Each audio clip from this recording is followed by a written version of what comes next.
Nitong taon lang naman, may isang babae sa Malungon ang namatay dahil sa sting ng bees. Sariwa pa sa alaala ng residenteng si Joanna Bayong kung paano binawian ng buhay ang kanyang 19 na taong gulang na anak na si Kisel. Pagka alas 3 sa kadlawon, nimukaw siya sa kuha, kay gipaak daw siya putsukan. Pagka kun ato, pagkataod-taod, gidala na mo siya og ospital. Dito ra, wala na siya kabot sa ospital, patay na siya. May allergy umano sa kagat ng bubuyog ang kanyang anak. Gipaak naman to siya katulong ka beses. Pero matabang, madali man na mo sa ospital. Diri sa Binisaya, mapatambala na mo, maulian naman siya, usay. Magliso daw sa ginhawa. Ano lang yung isa ipadala daw sa ospital. Naamang ginamauhag dire. Kanang murag mga kuan lang sila ba, kanang mga saag lang siguro nga buyog.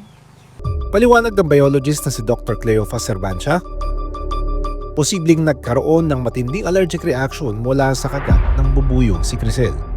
Kapag yung mga bubuyog ay nakatusok, hindi naman sila nangangagate. So they sting. Merong venom o di kaya lason, yung stinger na yon at yung lason na yon ang dahilan kung bakit pwedeng mamatay ang isang tao. Lalo pa may mga tao na sobrang allergic dito sa mga venom. Pagka natusok ka ng mga bubuyog, actually, depende kung saan bahagi ng katawan. Ngayon kung muscle, doon sa laman, hindi masyado ang kanyang epekto. Ngayon, kung matsyempuhan ka sa ugat. Ang mga stinging bee ay nagtataglay ng lason, habang ang mga stingless bees naman ay wala. Kapag natusok ng stinging bee, posibleng mamula at mamaga ang balat. Maaari rin makaranas ng hirap sa paghinga at mabilis na tibok ng puso.